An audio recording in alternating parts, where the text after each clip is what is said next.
I know, and I've done some like quick runarounds the internet this morning about their Kickstarter. So I was like, I think I did like quick little 2-minute videos like in all of these different places this morning. And I'm like, guys, we're going to the internet with Petra. Come on. I know, and I've done some like, so it's been wild this morning already.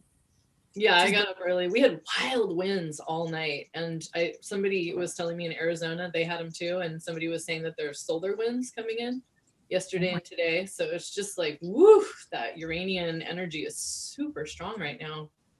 Oh, we are in it. And welcome, you guys. Welcome, everybody, to today's Eat and Greet, where hopefully in the next hour, we're going to give you something that is worth the time you took to show up. And I definitely think that we will. Happy Sun into Aquarius, Petra. Hey, Sun into Aquarius. Such a big transition. It is. We were just talking about this a little bit before, but the vibe is Uranian. It is not just because the sun's there, but we've got Mars Uranus conjunction that we're still feeling the impact from, plus Saturn Jupiter over there. I feel like just everybody and their sister is doing the Uranian dance right now. It's true. And because it's all these fixed squares, there's just no way around it. It's just head on, whatever it is, just greet it and dance with it.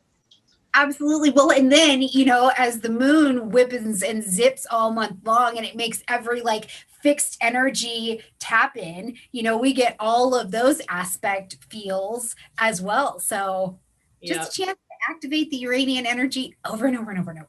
I know, when I was looking at the chart for the 20th, it was like, it's strange how often the astrology lines up with an event in the world. It doesn't have to happen that way. And yet, the moon lining up with Mars as it perfects with Uranus and makes those squares on that day, like, wow.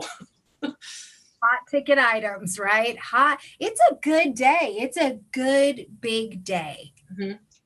Yeah. As everyone is, though. I know. So before we get into our topic, I've been musing on this, but we go into astrology, or at least I do every week, and it's like, okay, that's a big energy. We're going to have an energy spike there. Okay, this is an important day. But I was having this musing of kind of like every day is a big day because we got it, right? Yeah. Like we're alive today. So that's kind of big news. It's true. It's true. And that whole, you go to sleep into the surrender of a little death, you have no idea if you'll wake up again. So that beautiful surrender and then that rebirth, it's like we start the zodiac, like the microcosm every morning. It's like, oh my gosh, an entire lifetime in a day. Right. Oh my gosh. I know. And it's so crazy because it's really, in this last year, impacted a lot of the ways that I explain astrology, right? Like we are having a peak of energy. I definitely talk about that, but I'm trying to get the most and share the most of like, nah, it's all a big day, but here's also what's happening in the sky and the energies. Let's work with that. Instead of it's like, today's the most traditionally spectacular day of the year. You know what I mean? I'm like, I feel a lot less grandiose in it this year, which, I mean, who knows what that's a testament to. Well, it just feels like, entering into 2020 and being astrologers, and we were the ones that were like, oh my God, what is going to come in January of 2020? Like I told my clients, it's like that combination of wanting to warn people, but not alarm them. At the end of each reading, I would more or less be like, and I just wanted to mention that in the beginning of 2020, something really big is going to happen. I don't know what, but just want you to know that. And then it happened. And so it's like we passed through a massive gateway. And now everything is so amplified in the bookends of 2020, the Saturn, Pluto, and then Jupiter and South Node, and then the Great Conjunction, it's like we have shifted into something much more massive. We're being asked to like house and dilate and like run through our bodies, all of this energy. Like we're the ones that are the receivers and the transistors and the lightning rods, both directions, like the ground and the sky. So it's a lot every day. It's a lot every day, right? But I love that you even just gave us that beautiful visual, the ground and the sky, because that's essentially what we're talking about today, right? Like the importance of the polarities in astrology. It's not, the signs, the houses, these energies don't just have their opposites for no reason. They actually speak to a very big conversation that's happening, whether it's during the month in a chart or whatever it is that we're looking at. So we're gonna cover that today, and you're gonna like tour guide us. I feel like this is so exciting. The tour guide, Miss Petra. It'll be brilliant. So you guys out there, if you haven't had a chance to look in the description box down below yet, I will make sure that all of Paetra's information is down there so that you can reach out, contact her, see what she's got going on, check out her vibe and her lens of astrology. As well, the Kickstarter is down there, so make sure that you check that out as well. We've got 19 days to go. I am beating the drum like a maniac, so make sure that you check that out as well. And Miss Paetra, just so that people don't have to wait till the end of the video, but where can we find you?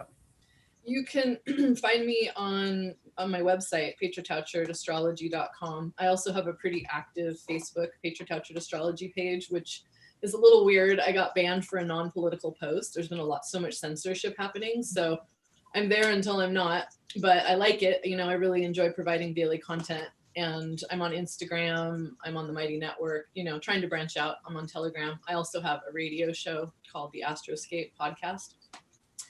And that's pretty much the places. So just a couple things, just a couple places to connect. I love that. Okay, so let's jump into this topic, polarity. Okay. And for you, what is it about the polarities that made you go, this is important, we got to talk about this? Well, you know, when you pan back a little bit from astrology, and it's like, well, what is this? It's a holistic system. You know, it's a lens with which to view life, and it's a tool.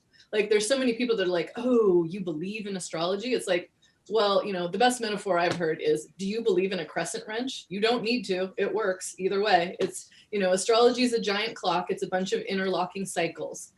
And so in the same way that if you want to go hiking and if you don't want to bring a map, it's fine, but you might have more success if you understand the topography and you check the weather report, you know? Mm-hmm. So as such, taking astrology as a holistic system, it's like, okay, well, what is this? It's like, okay, in this circle, in this, you know, division of 12, essentially you could find anything in life, you know, name anything, we can pinpoint where that archetype is located, probably even in more than one place. And so ultimately it's a whole, but then we divide it into 12.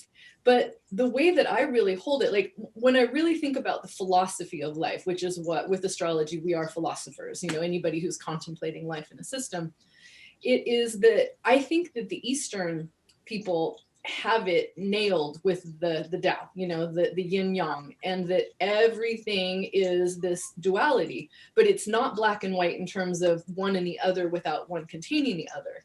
They inform the other, and you can't really understand the dark without the light, et cetera, et cetera.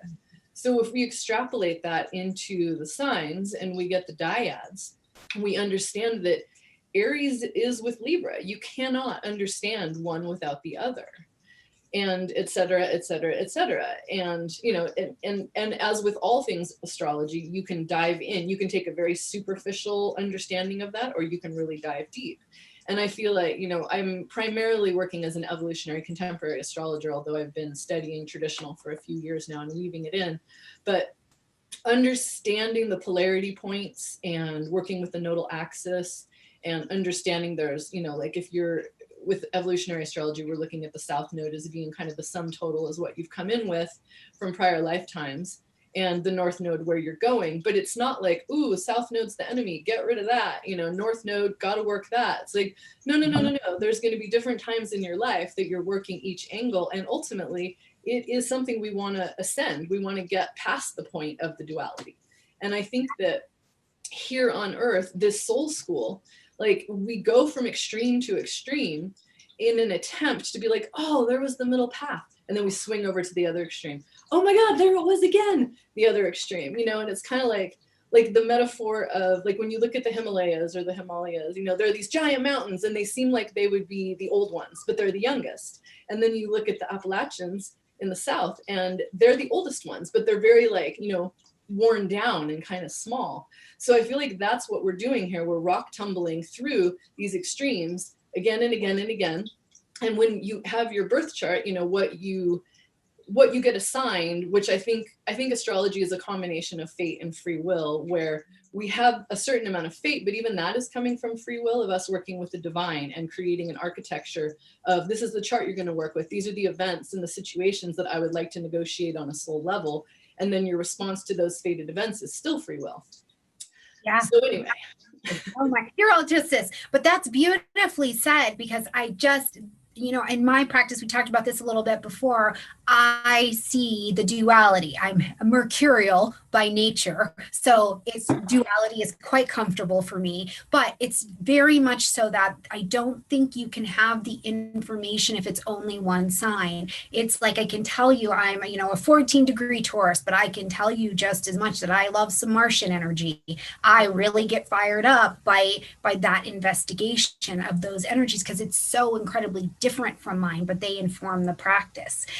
So I love that idea and the understanding that you really can't have one without the other. You're going to miss a lot of stuff if you do, if you try and kind of run past that, right? And even like, I'm an artist too. Actually, there's a color wheel behind me I can see on my wall. The concept of the color wheel where there's complementary colors, red and green are not competing for each other, but they show each other off in a way that no other color does. And if you've ever had a best friendship or a relationship with your polarity point, you understand that kind of, like there that person is. There's a beautiful circuit of energy that's created. And there's just more flow, there's more circulation, there's more soul circulation. And when I think about, this time on the planet where we're, spectacularly schismed between views right now, whether, we're taking in the United States, the right and the left, but it feels like it's getting even more fractured and more fractured. So this sense of like, I'm one and not the other, and I don't want anything to do with the other, where it's like, guys, mic drop. We have to find our way back to unity. And even now with the nodes, like South Node is in Sagittarius, which is this certainty and this knowing, and the North Node is Gemini, and this is this open-hearted curiosity and that sense of twinning, wanting to find another to twin with. And that is what I feel like, as an astrologer, I'm very nonpartisan, because that's not my job. My job is to shine the light on the archetypes and be like, everybody's going to figure out their own path. So I feel like these conversations, these open conversations, are the thing that will lead us back in. And so conversations with polarities feels like a really rich place to begin, even as it feels so volatile and so treacherous. I still feel like kind of, nervously, bravely getting out there and holding up a little sign like, come on, guys, let's have conversations, can we? Right. Which is a different place of, I hear, just love and light for all, just love each other. And it's like, yeah, well, right now though, we need to talk. We do. These notes are like, the way you're going to love each other is you're going to have some conversation. You have to receive information, especially in the world right now. Mm-hmm. Right. And it's okay to not agree. That's part of the polarities too. It's like, I can respect that you hold these views sacred and important from your life experience. Even if they don't align with mine, they're still valuable. And I value you as a person. I'm not going to negate your existence because I don't see eye to eye with you on certain views, even if they're super hot button items. I feel like the censorship issue right now is so intense about like, oh, sorry, those views aren't the same as mine. You're erased. You can't say those things. It's like, really? Is that the direction we really want to be going? Like, I just think the polarities, the like embracing the sacredness of the polarity and understanding how much that this is supporting everything. Like if we go in, if we look at the zodiac, there isn't really a beginning. Like if lots of people will use, Western tropical will use Aries ingress point, but traditional astrology would sometimes use the Cancer ingress point. So, but I like to use Aries, but if we go behind that, Pisces is the womb of God. Pisces is where we come from, where everything's taken care of. And then we emerge into Aries. And the emergence from the womb of God is that having to fight our way out. Suddenly we have left that everything's taken care of passivity. And like, I'm here, holy shit, Mars ruled, and the need to defend. Right. And so, all of that Martianness of like, bravado and intensity and adrenaline and claiming space and like overkill because you just got here, it's like little babies have so much energy. And the springtime of the animals like locking horns and what makes the seed cases crack and the radicle go down and the leaves go up. And then it's like, okay, at a certain point, we're like, I'm getting burned out, you know, like adrenaline has coursed through my body. Now I'm having cortisol. Now there's weird weight gain. Now I have fatigue. It's like, what's the remedy? It's Venus, it's Libra, you know, and if you just look at signs separately, it's like, oh, you know, shallow astrology, Libra is the sign of peace, Libra is the sign of balance and harmony, definitely. And it's a journey to get there. I mean, Libras can be intensely conflict oriented if they're fighting for peace.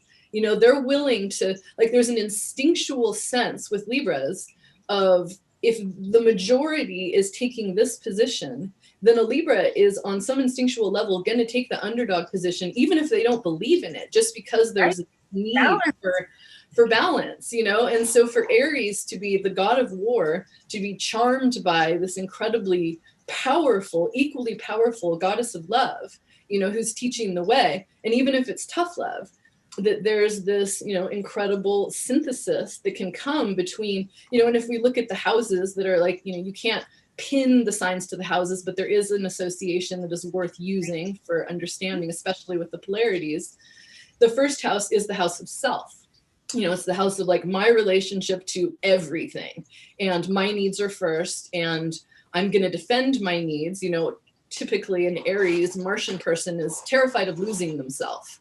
And so they'll fight against that, like swallowed up feeling.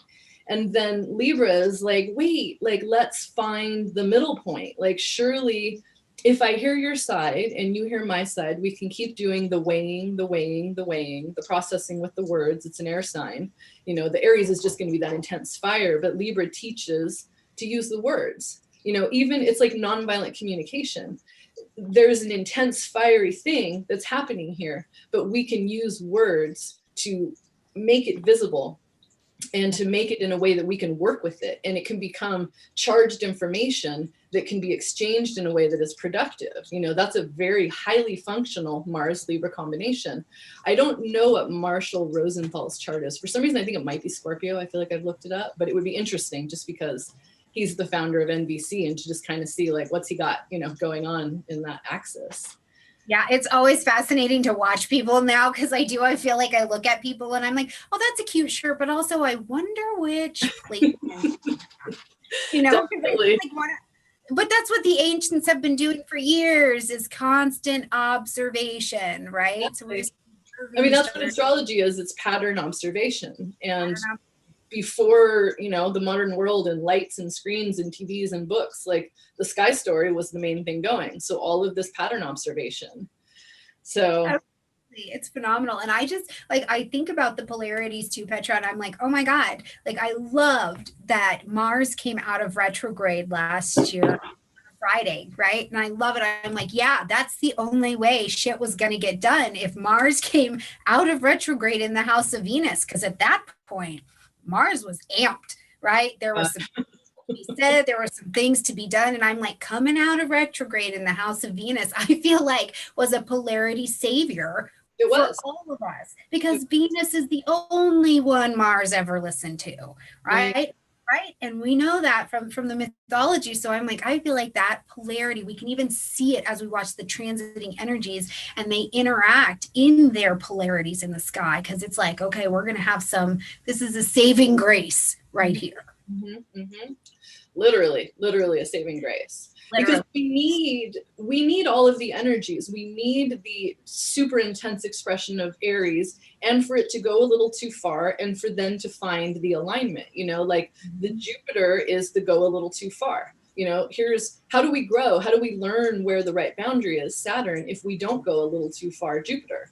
You know, so there's this constant dynamic exploration, like nothing is set. It's this ongoing, living, pulsing archetypal experience, you know, and that's why it's so useful to us, because we just get dropped here and it's like, whoa, no instruction manual, huh? You know, and I feel like the chart is as close as we get to an instruction manual to kind of understand, like, here's the essential intention.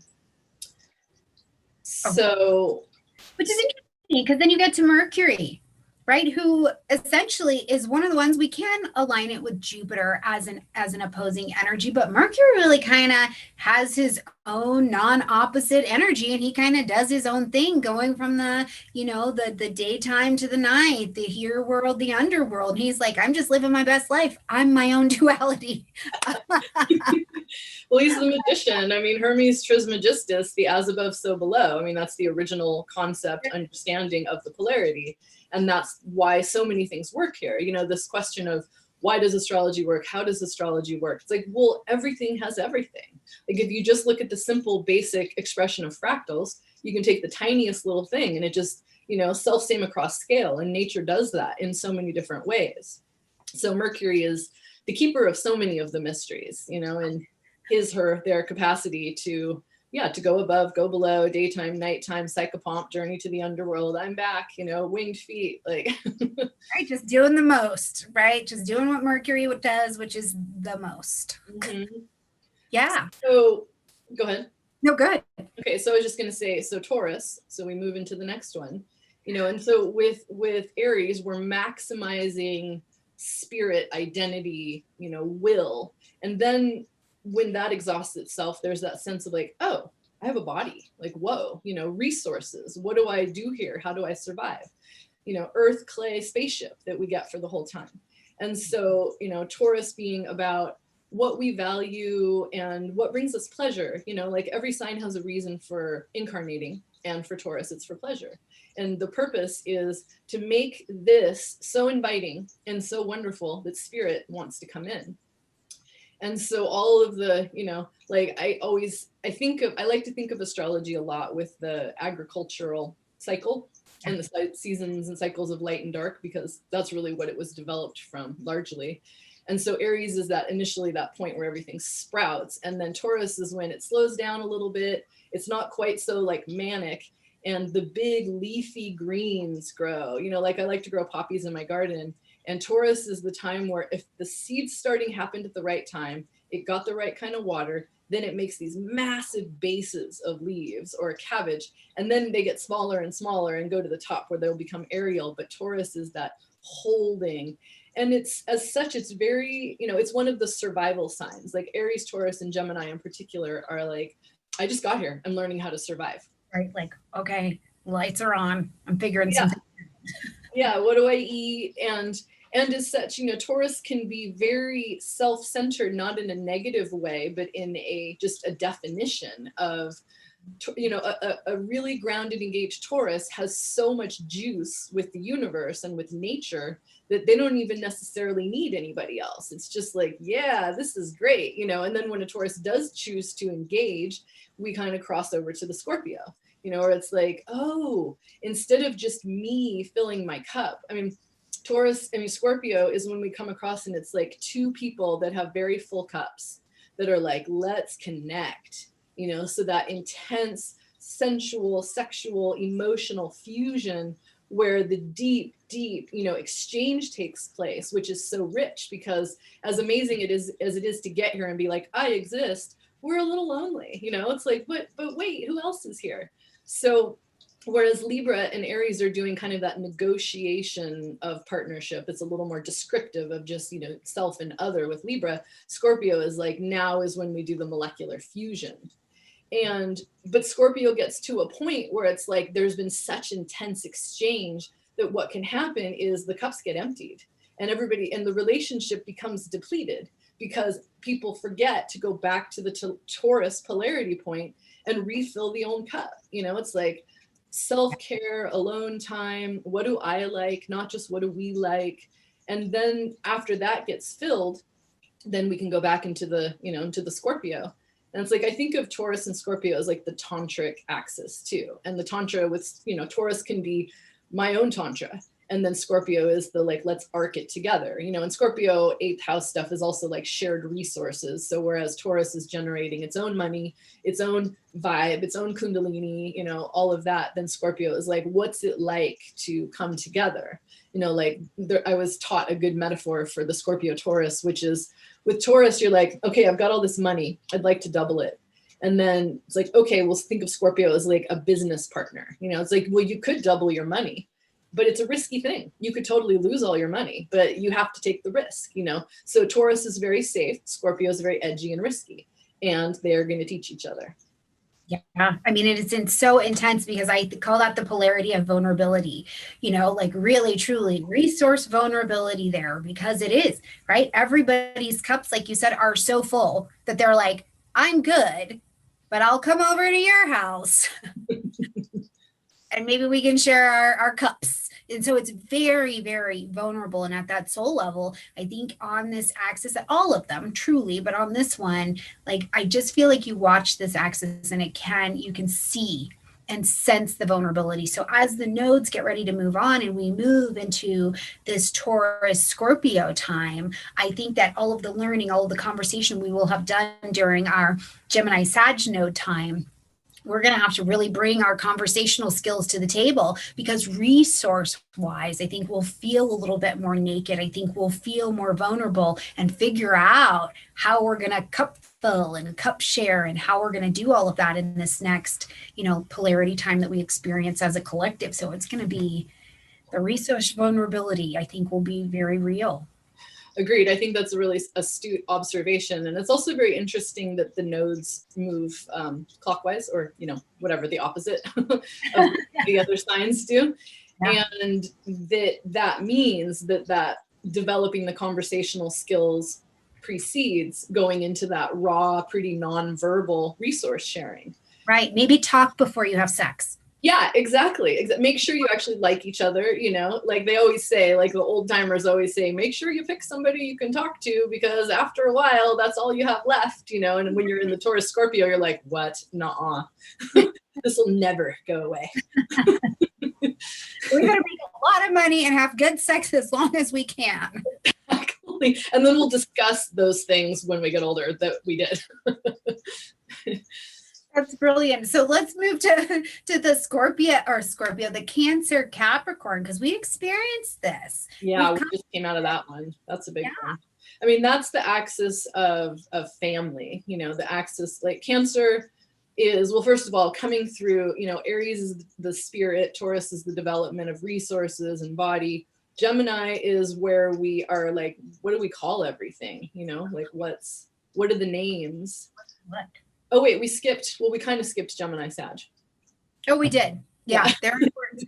I was like, whatever, we talked about it. We'll just talk about it a little bit more, because that's the information, the axis of information, you know, that's where we are right now. So it feels like the Sagittarian knowing, you know, like I'm just thinking of the nodes being there right now and how significant this is, where the United States has its ascendant in Sagittarius, and this kind of like, I believe this, I know this to be true. And Gemini is much more like, I'm so curious, like, what is this? What do we call this? You know, like gathering information for the sake of information. And then Sagittarius kind of putting it into some sort of system and being like moving from this. And so having the South Node there and kind of purging this knowing and opening this Gemini curiosity. And so I feel like they, you know, it's interesting. I was talking about this with a friend recently. It feels like that particular set is closer to each other. It's like harder to find like an extreme difference with Gemini and Sag because of I think the mutability, you know, it's so like, they're both the teachers, they're both the students, they're both seeking, you know, but there's that guru quality that Sagittarius has, where it's like ascending, you know, and it's like Gemini doesn't necessarily need to make the definitive map. It's more collecting as much information to, you know, hand off to Virgo, the Virgo parts of all of us. I mean, again, I'm sure everybody knows this, but we all have everything in us. It's not, you know, there's no other, there's just a ratio, you know, and dosage and location of different charts and different signs. So Sagittarius is the one who's like, this is the map of the heavens, this is the map of the sky, this is the map of the world, and this is my place on it. So yeah, that one we're working actively right now. We are in it. And it's interesting because I do find in Sag energy, I experience it even just in my chart, that's the place where even though it's fiery, I'm a little bit more tempted to like ground my heels in a little and like have that all knowing. Right? Be like, this is a truth. This is, or this is the thing that I hear a lot just in the collective. This is my truth. Right. what's that? Right? Because that's all the rest of the Gemini I have where I'm like, yeah, well, what's that? Right. Right. So you see it, but I do feel like even though it is very fiery in that Sag energy, I am a bit more tempted to like ground down into ultimate truths, whereas that Gem energy is like, well, let's investigate a little. Well, Gemini is very shoot from the hip. You know, it's like, you need to know what time the bus is coming. You need to know what's the weather going to be. It's like very immediate survival. Like when I think of the Gemini Sagittarius nodes, if you were looking at like a Gemini prior existence, it would be like, you know, maybe orphans trying to live from their wits. I think that's like a Stephen Forrest explanation of, you know, like at every moment, like what's this, what's that, you know, evaluating and kind of being quick. So it's a little bit more nervous, speedy, immediate, whereas Sagittarius really needs that long view. You know, it needs to know, you have some time to like make some plans. And I mean, it's a little bit more Capricornian. I always feel like that kind of ascension feeling with Sagittarius where some work has been done. You know, it might not be the mountain that the goat is scaling. It's more like the ivory tower that's been spiraled up into with learning. But yeah, those two feel. And, I know. Go ahead. I just always teach my students, I'm like, so when you think about this, right, you know, Sag is like, I want world peace. And Gemini's like, yeah, how are we going to get there? Right, exactly. Yeah, the idealism, exactly. The idealism versus the willingness to actually look at the reality and maybe like evaluate it and take it apart and rebuild it. Like it feels like Sagittarius builds something with a lot of work that it's a little less willing to take apart because there's this feeling of achievement, you know, of like, I'm the expert or something. So having, again, that South node right there now and the North node in Gemini while being squared by Neptune, you know, I mean, I remember looking at this and going into this year and just being like, oh my God, like we're going to have Neptune square the information axis.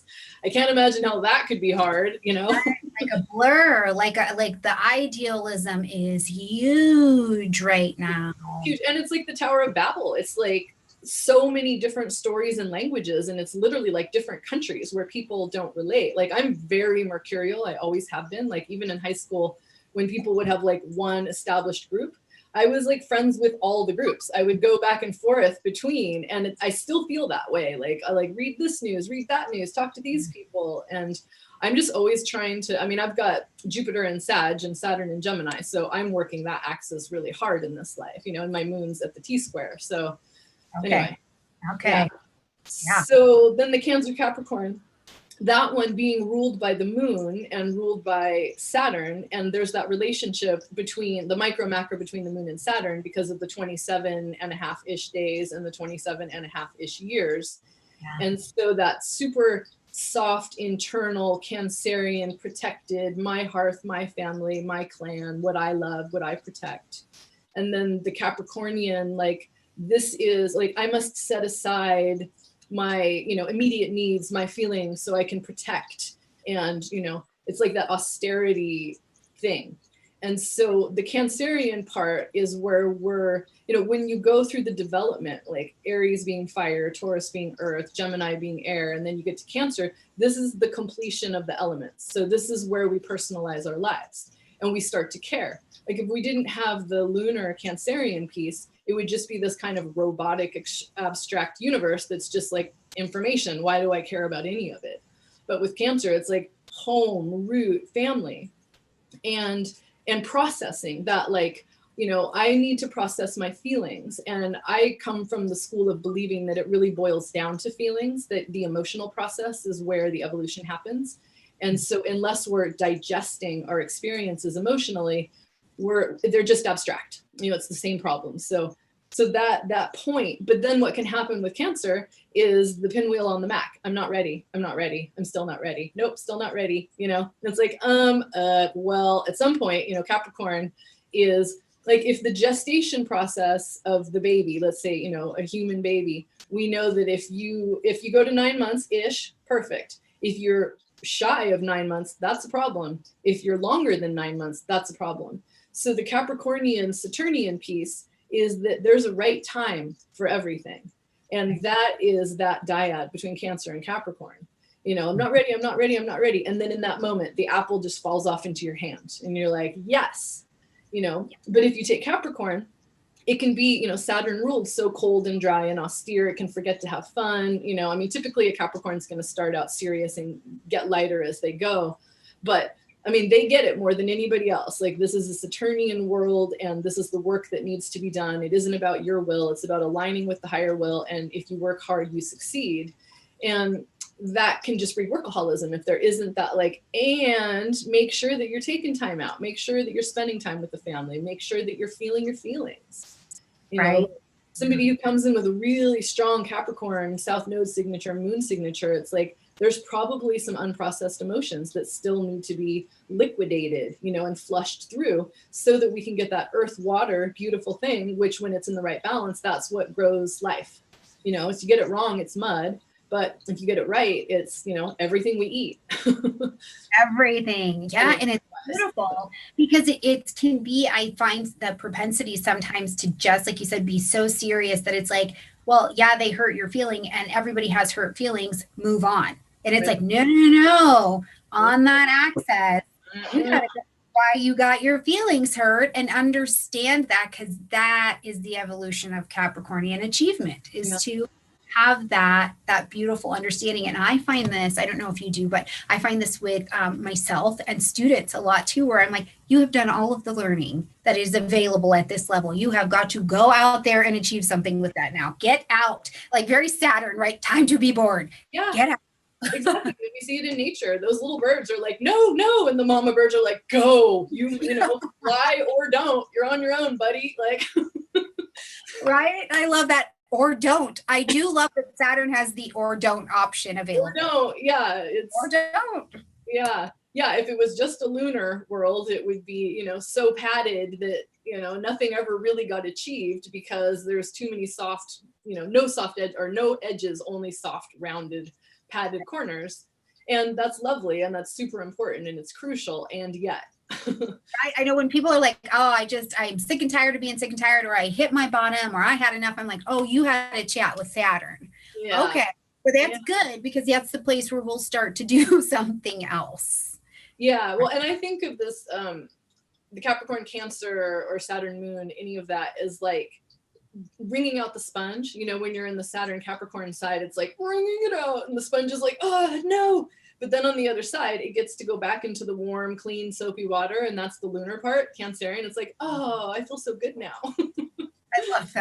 I love that. So how does this shift then when we get into the Aquarian Leo balance? Because Aquarius being co-ruled with Saturn energy. So what does that look like? Really interesting. Well, first, coming around the bend of the bottom, which is, so when we get to Cancer, we've completed the 4 elements.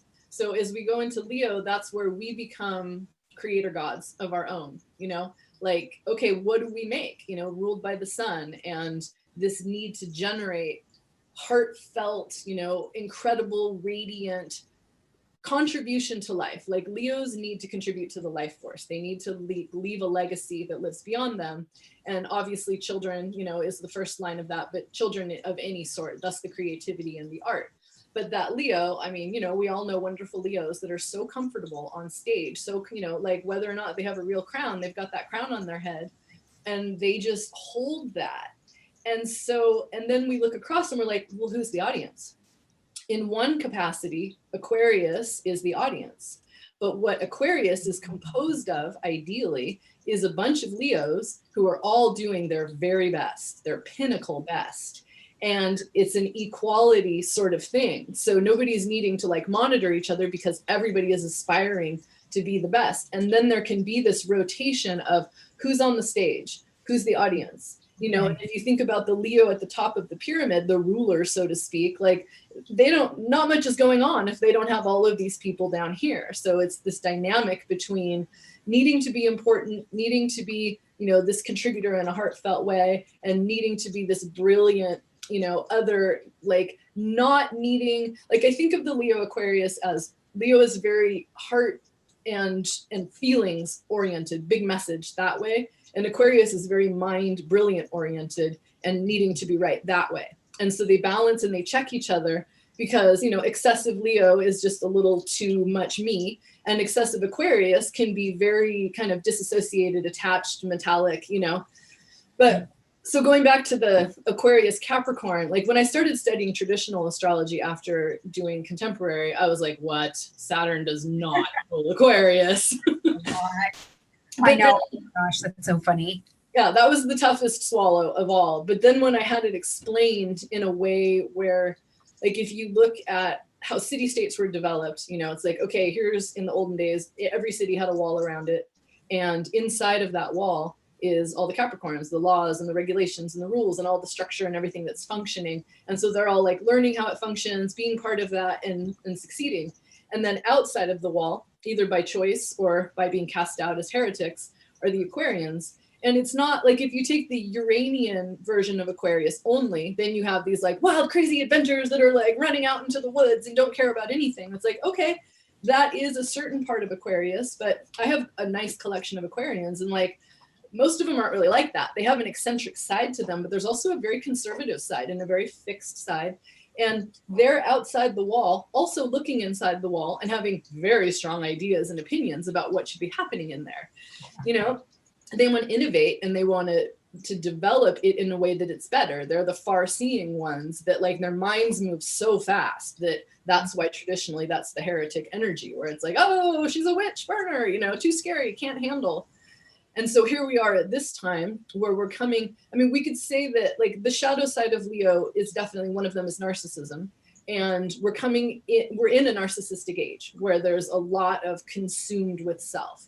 And so what do we know? Here comes this. I mean, we're not moving into the age of Aquarius yet. I'm taking my cues from Rick Levine, who says that's about another 140 years off, you know, but this is clearly predominantly Aquarian era that we're going into.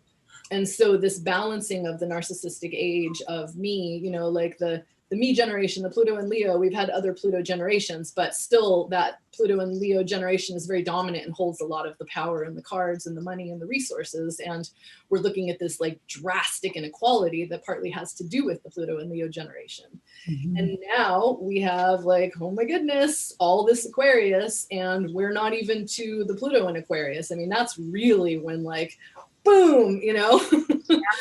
Yeah, that's when I think it's going to be like, okay, I tried to show you some reasons why this would great to adjust it or to get a new opinion of this. And now we're going to do that. Like, right. For sure. Right. For sure. Right. Absolutely. So I'm like, stock up your things now because we are changing. No, absolutely. I mean, I've been counseling people across the board. It's really time to prepare and to be really careful and really smart, and don't assume that things are going to continue to function the way that they have. Uranus and Taurus tells us they are not going to continue to function. Absolutely. And moving out of an earth sign, I am like, get your resources together. Yep. Earth signs are our material resources. Yep. So get your life. Yep. Get your life. Yep. Yeah, and get seeds, you know. Seeds. Get seeds. I know. Okay, Virgo, Pisces. Ooh, Virgo, Pisces. So this is the axis of health, and Virgo is the axis of, or the side of physical health and all of the details that are attended to, and Pisces is the mental, spiritual health. Mm-hmm. So I love this particular axis a lot. Partly because I have it, but partly because I just feel like it's so interesting. You know, if we go back to where we came from, Pisces, the womb of God, you know, it's the paradise that all the religions talk about that hopefully we get back to at some point. But it's the point where, you know, the classic Pisces is like, I don't have to do anything except trust God. God's going to take care of me. You know, it's like that joke about the person who was like, the water's rising and they're like, I'm just, you know, asking God for help. And like along comes a helicopter and then, you know, and they decline, they die. God, why didn't you save me? He's like, I sent 2 helicopters in a boat. What did you want? You know? And so, do something. Yeah. So when the Pisces part of all of us descends into this world, into the Aries realm, we've entered this predator and prey reality where trust in God, but tie up that camel because everything wants to take your energy, you know, and if you do not defend and protect and clean and, you know, do all of the things, then parasites on all of the different levels you're vulnerable to. Right. And so Virgo is the one, you know, Pisces is the bliss bunnies. And I mean, you know, this is an extreme characterization, but, you know, it's that like they've got more contact with the true magic, I think, than any other sign classically. And Virgo also is connected to that, but Virgo's like, no, I have to meet God at least halfway. You know, it's like Virgo gets imbalanced when Virgo's like, I think I need to meet God all the way. You know, Virgo's the pattern picker. So they're like, well, every time this happens, then this happens. Right. So it's kind of that neat place where it is the actual active action. But Virgo picks out why they're taking the action. They're like, because when I do this, this happens. Right. Right. But when nothing happens. Right. Well, Virgo's like the one who understands that everything is interlocking systems. Right.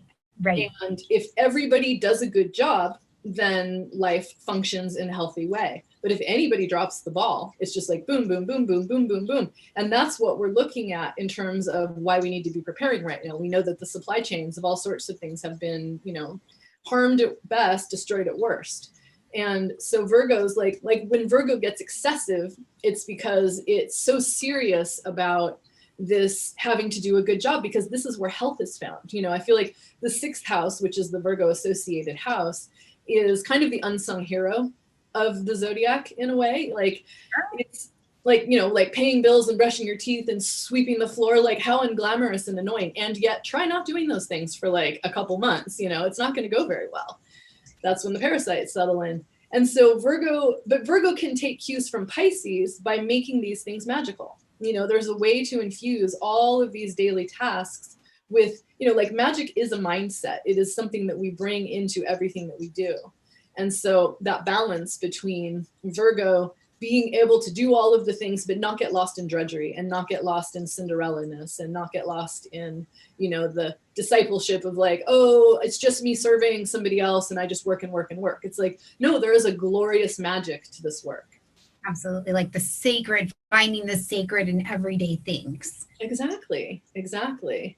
And then Pisces desperately needs that grounding. You know, it needs that practicality and the like mutability of Pisces and the mutability of Virgo. Because, I mean, if you're somebody that doesn't do that well with Virgos, then you might not see this. But Virgos are fun and play a lot, but just need to be reminded to be like a little more trusting and open. And Pisces brings that magic in. And it's a really super sweet combination. Yeah, absolutely. And it's so funny because I just always feel like Virgo is like Pisces. No one stole your underwear. You just didn't do laundry, honey. That's it. Let's just do some laundry, right? Totally. People magically do the laundry and it's all going to be great. You know, Pisces says to Virgo, sometimes you can't do anymore. You have to let go. Yeah. Exactly. Like you can trust God to meet you halfway. And if you don't do that, you're missing out on a huge part of the magic of life, because life is magical, you know. But the thing, like, I think about Virgo as like, for the Game of Thrones people, the Stark family who's always like, winter is coming. You know, it's like, we have to, you know, it's like Leo's all the fanfare, it's so exciting. And then Virgo's kind of like tapping its foot, like, okay, that's great, but winter's coming and we need to sort through the harvest. What are we going to save to plant in the spring? And what are we going to eat? You know, and then Pisces is like, did you hear? Spring is coming. We don't actually have to keep being so paranoid, because we're going to be able to plant kale really soon. And then we can start at the very least eating tiny greens, you know, like it's going to be okay. Absolutely. It's funny too when we can talk about them and see the polarities and bring them to life, I think, you know, so that we understand why both sides are definitely at play in our everyday magic. And I have like just this firm belief that I'm like, astrology is not on our paper. It's not just outside. Like, we are our living, moving astrology. Absolutely. Just our charts give us the opportunity to have a way in. Yeah. To have a better explanation or exploration of that. But we're definitely, like you've said, we're all of it. Just you got to kind of focus on which parts of the all of it are elevated for you in this particular lifetime. Right. So if you have a stellium in any one of these signs, it's a natural cure or a remedy for you to understand that If you're not familiar with that other side, if it feels very foreign and strange, then I guarantee you that that is your daily multivitamin, is start to work that into your consciousness more and take note of the people in your life. Do you tend to attract your polarity sign, and not just your sun sign? Look at your moon sign, look at all of your different signs, like all of your, personal planets, visible planets, and see where you're linking up with that, because it's often showing you where you need to learn. There's delight there, but there's also lessons there for sure. Yeah. Well, and I laugh, and I think it's probably why I enjoyed this conversation so much, is because I have my second house as a stellium in Libra, and my eighth house is Tauran energy, right? Like predominantly. So it's just like so much Venus in these opposing houses. But the people I love are Martians. I love all of them. Like my husband's a Martian too. And it's so funny. I love Chris Brennan. I do too. Because it is like my sole goal to get that man to laugh. And once I did it, I was like, Chris, this is it. I've lived. I can shut it down. I got the Scorpio to laugh. Brought the Venus to the Mars. And I love it, but it is that place where genuinely, just even Petra and my energy, because I can only speak of mine, yeah. I love Martians because there's so much Venus happening over here that to be in that, sometimes I just marvel.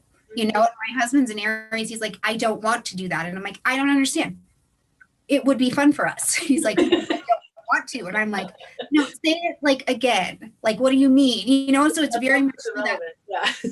And I was talking yesterday that it's with Kira, that it's so funny. Whenever I like have a snack, it doesn't matter where he's at. I'll go find him and see if he wants some snack. And he's like, no, you can just have your cheese stick on your own. I'm like, well, that's sad, but I'll do it, That's way less fun, but okay. Right.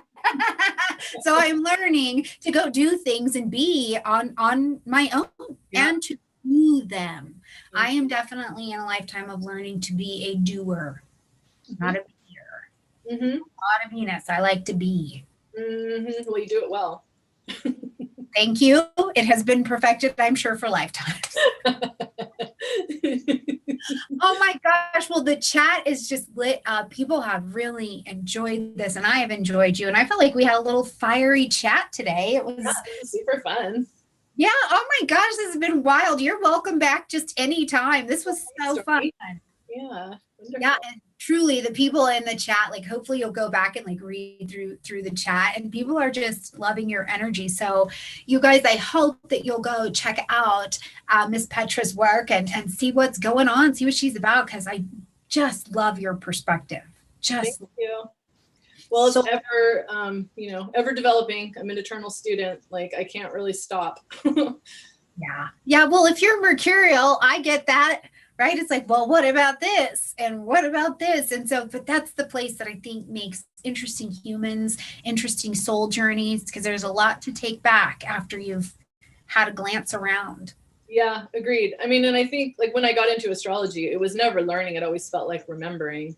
And so there's just that feeling of like, the more I'm able to remember of this art, the more I am able to understand, the world. I'm about to do Deborah Holding's SDA horary course for the next 8 months, which is super exciting. Oh my God. Yeah.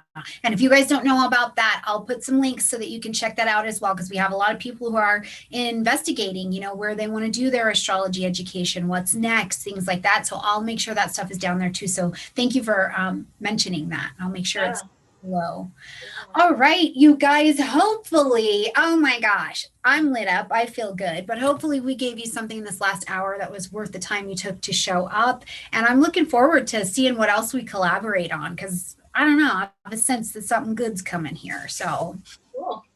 Thanks so much again for coming. I'll make sure all of Petra's information is in the description box down below. And I hope you guys have an absolutely beautiful weekend. We will eat and greet again Monday morning, where Sharon Knight is going to be here. We're going to talk about the angels and the secret helper gems in Hellenistic astrology, because sometimes they can just be like, it's good, it's bad, you're dying, you're living. But there's some gems. There's some angels in the middle who are kind of helpers, and Sharon's going to talk to us all about that. So I love you guys a ton, and I look forward to seeing you in our next eat and greet. So